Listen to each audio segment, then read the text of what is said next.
নুরউদ্দিন মোহাম্মদ জাহাঙ্গীর বাদশাহ গাজী এবারে বেশ নিশ্চিন্ত হয়েছেন। নিজের বিদ্রোহী পুত্র খুসরুকে অন্ধ করে দিয়েছেন। আপাতত আর সিংহাসন নিয়ে তাই ভাবনা রইল না জাহাঙ্গীরের। এবার দরকার পারসিকদের দমন। পুত্রের বিদ্রোহকে কড়া হাতে মোকাবিলা করে জাহাঙ্গীর তাই গেলেন লাহোরে। তারিখটা ছিল 9 মে 1606। লাহোরে থাকতে থাকতেই ভাবলেন একবার কাবুলে যাওয়া দরকার। যাবার আগে খবর পাঠালেন তৃতীয় পুত্র আদরের খুররমকে। পুত্র, যথাশীঘ্র তোমার মা আর বেগম মরিয়ুজ্জামানী ও অন্যান্য অন্তরপুরিকাদের সঙ্গে নিয়ে লাহোরে চলে এসো। রাজকুমার খুররম সেই মতো এলেন লাহোরে। খুররমের আচার আচরণে ক্রমশই জাহাঙ্গীর প্রীতি লাভ করে চলেছেন। 1607 মার্চ মাসে তিনি প্রিয় পুত্রকে 8000 জাত আর 5000 সোয়ারির মানসবদারি দিয়ে সম্মানিত করলেন। এখন পুত্রটি বেশ ডাগর হয়ে উঠেছেন। বয়সও 9 করে 15 বছরের কৈশোরে প্রস্ফুটিত। ওই মার্চেই শেষ সপ্তাহে জাহাঙ্গীর পুত্রের বিয়ের কথা তুললেন। ইতিমধ্যে তিনি খোঁজ নিয়ে জেনেছেন ইতিকাত খাঁর কন্যা আরজুমান্দ বানু বেগমের সৌন্দর্যের কথা। কে এই ইতিকাত খাঁ? তিনি তেহরানের খাজা মোহাম্মদ শরীফের পুত্র, মির্জা গিয়াস বেগের একমাত্র পুত্র সন্তান। অবস্থার বিপাকে পড়েছিলেন মির্জা গিয়াস বেগ। ভাগ্যান্বেষণে বের হয়ে এলেন হিন্দুস্থানে তার গর্ভবতী পত্নী সহ। কান্দাহারে পৌঁছেই তার পত্নী একটি কন্যা সন্তান প্রসব করলেন। এই কন্যাই মেহেরুন্নেসা, যার বিয়ে হয়েছিল বর্ধমানের জাইগিরদার আলীকুলি ইস্তাগলু নামে এক পার্সিক ভ্রমণকারীর সঙ্গে।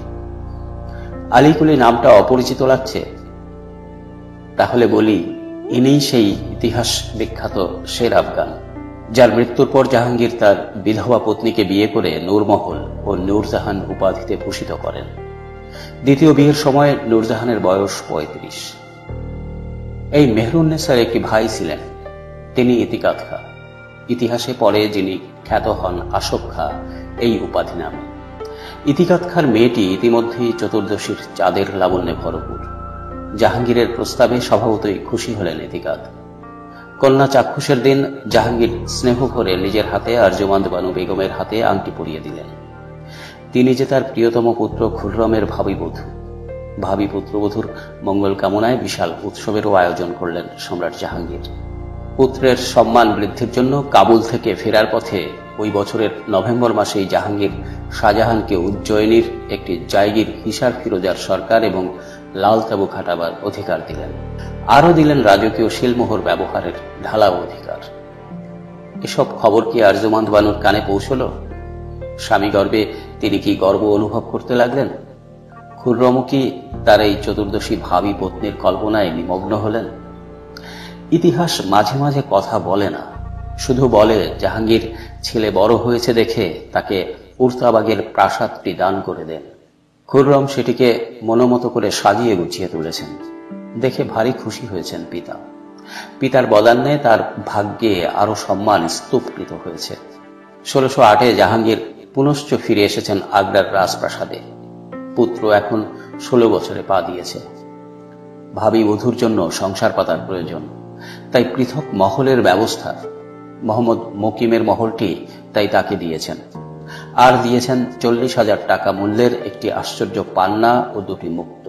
খুররম হয়তো মনে মনে এসব নিয়ে আরজুমানদের ভূষণ নির্মাণ করছেন। এমন সময় এলো এক নতুন সংবাদ। সে সংবাদে চাকতাই বংশের বহির্মহল আর অন্দরমহল কেঁপে ওঠেনি নিশ্চয়ই। মুঘলদের একাধিক পত্নী কোনো বিশিষ্ট সংবাদ নয়, তবুও এই নতুন খবরে খুররমের মনে কি কোনো প্রতিক্রিয়া জাগেনি? 1610 গোড়ায় আবার নতুন করে সম্বন্ধের কথা উঠল। বাগদত্তা আরজুমান্দ দূরে পড়ে রইলেন। পারস্যের শাহ ইসমাইলের বংশধর মির্জা মুজফর হুসেন সাফাভির মেয়ের সঙ্গে নতুন করে বাগদানের কথা তুললেন জাহাঙ্গীর। কিন্তু কেন?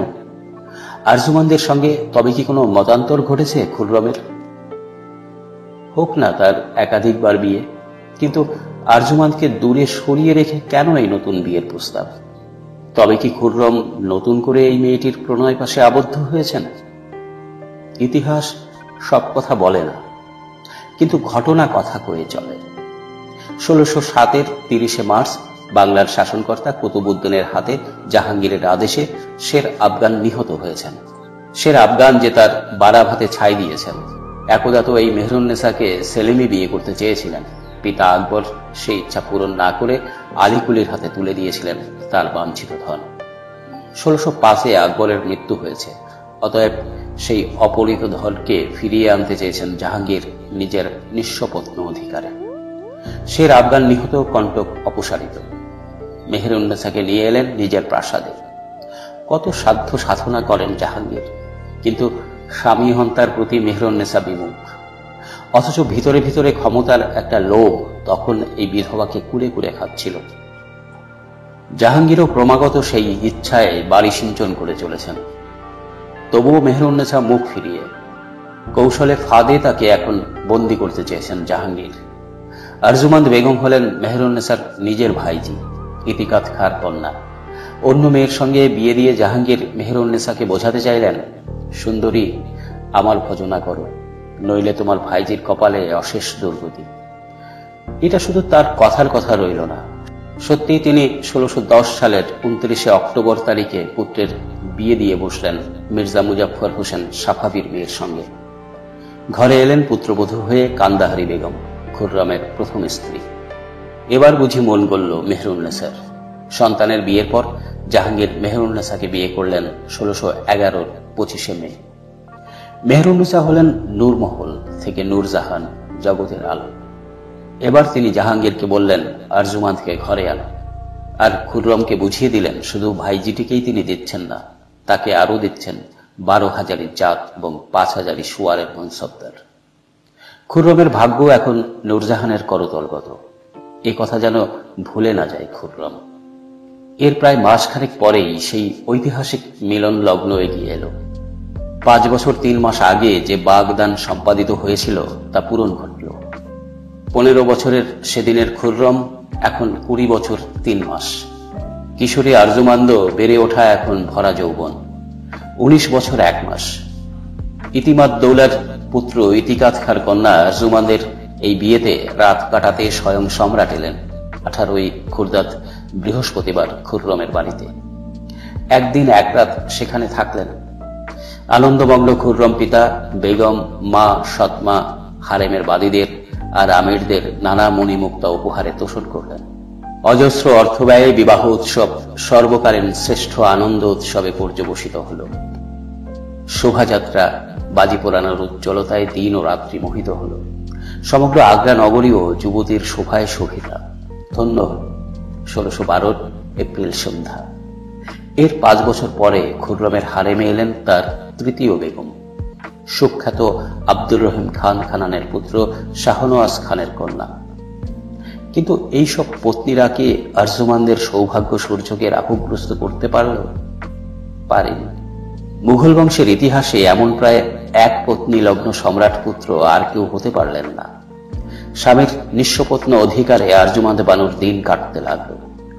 না, ভুল বললাম, এখন তিনি আহমদনগর বিজয়ী শাহজাহানের পত্নী। নিজেও আর আরজুমান্দ নন, মহলে প্রবেশের অধিকার পেয়েছেন, সন্তানবতীও হয়েছেন। এখন তিনি মমতাজ মহল, মমতাজ ই Mahal, chosen one of the palace. মমতাজের গভীর ভালোবাসার উজ্জ্বল আলোকে শাহজাহানের অন্য পত্নীরা আবৃত হয়ে গেছেন। প্রথম মহিষী কান্দাহার বেগমের একটি কন্যা জন্মে 1611-র 12ই আগস্টে। রুকিয়া বেগম এই কন্যাটিকে মানুষ করেন। কিন্তু এই পারভেজ বানু নামে সম্রাট কন্যাটি সম্পর্কে আমরা কতটুকুই বা জানি। মমতাজই শাহজাহানের সর্বস্ব। তার প্রেম এবং প্রেমের অত্যাচার সবই তিনি তাকে দিয়ে ধন্য, সার্থক। এর ফলে শাহজাহানের 14টি সন্তান বহনের দুঃসহ বেদনা এই সর্বকালের সুন্দরী শ্রেষ্ঠাকে বহন করতে হয়েছে। আর ক্রমাগত এই শারীরিক ক্ষয় তাকে নিয়ে চলেছিল মৃত্যুর অবধারিত লক্ষ্যে।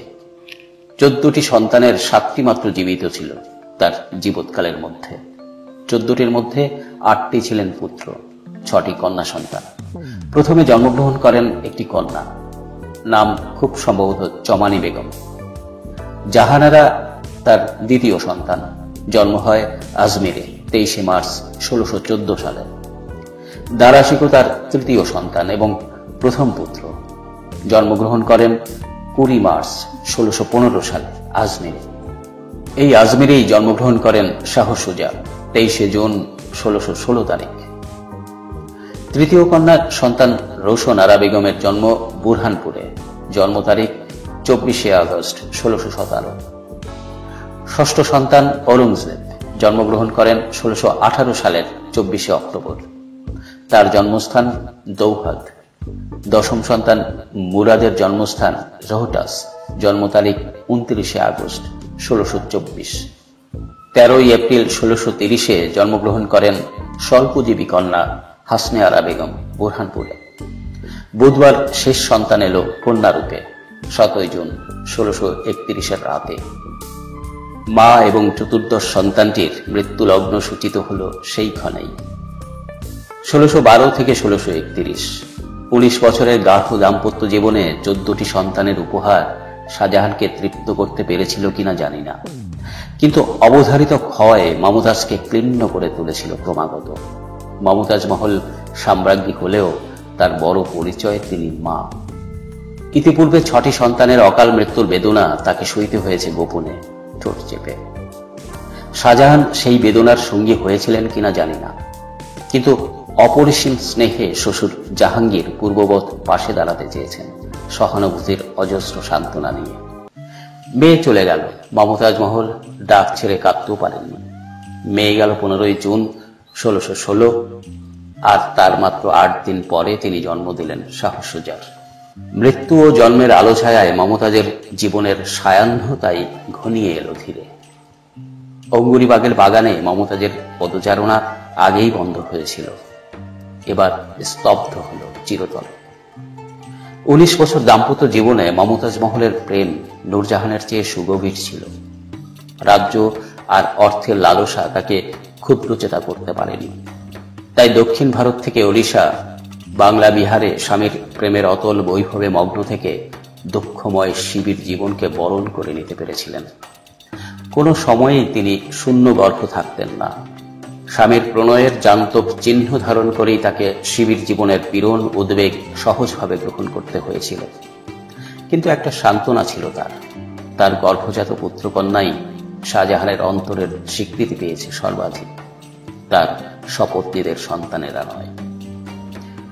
একটি পত্নীতে এমন সমলগ্ন থাকাটাই বোধহয় তার প্রতি শাহজাহানের প্রেমের একনিষ্ঠতার জাজ্বল্য উদাহরণ। সাম্রাজ্যের প্রথম 3 বছরের মধ্যেই আগ্রা দুর্গের মধ্যে মমতাজকে একটি সর্বাঙ্গ সুন্দর প্রাসাদে স্থাপন করে শাহজাহান প্রেমের সিংহাসন রচনা করেছিলেন। তার 32 বছরের রাজত্বে অর্ধেকের বেশি সময় শাহজাহানকে কাটাতে হয়েছে রাজধানী থেকে দূরে। এমনি ঘুরতে ঘুরতে 1 মার্চ 1630 তিনি সপরিবারে এলেন বুরহানপুরে। এখানে 2 বছর স্থিতির মধ্যে মমতাজ মহল পরপর 2টি কন্যার জন্ম দিলেন। শেষের দুর্ভাগা কন্যাটি এলো 1631 7 জুন রাতে। দিনটা ছিল বুধবার। এবার আর প্রসবের ধকল সইতে পারলেন না রক্তহীন চতুর্দশ সন্তানের রূপবতী জননী মমতাজ। প্রসবের পর মুহূর্তেই তিনি মৃত্যুর অতল গহ্বরে তলিয়ে গেলেন। শাহজাহান চুপ করে বসে রইলেন। তিনি কি বুঝতে পারছেন না তার মালিকে জামানি তাকে ছেড়ে দিন দুনিয়ার মালিকের চরণ প্রান্তে আশ্রয় নিতে কখন চলে গেছেন? গভীর প্রেমে শাহজাহান কি তখনও দেখছেন তার মমতাজ মহল, তার আদরের আলিয়া বেগম একটু যেন সাদা হয়ে গেছেন? গালের দুপাশের সেই লালিমা কেমন যেন ফিকে হয়ে গেছে। ও বোধহয় ঘুমোচ্ছে। আহা, ঘুমুক। তবে কি মমতাজ শুধু শাহজাহানের পত্নী, প্রিয়তমা আর সন্তান ধারণের পাত্রী বিশেষ? এতেই মমতাজ শেষ? তাজমহলের আভ্যন্তরীণ প্রেমের সুরভি কি অতিরিক্ত কোনো কথা বলে না? বলে বই কি বলে? মমতাজ সুন্দরী ছিলেন, সাজতে ভালোবাসতেন। সাজলে তাকে ঠিক বেহেশতের হুরির মতন মনে হতো। 38 বছরে 14টি সন্তানের জননীর যৌবন কি মনোলোভা ছিল? না, মমতাজ এসবের ঊর্ধ্বে ছিলেন।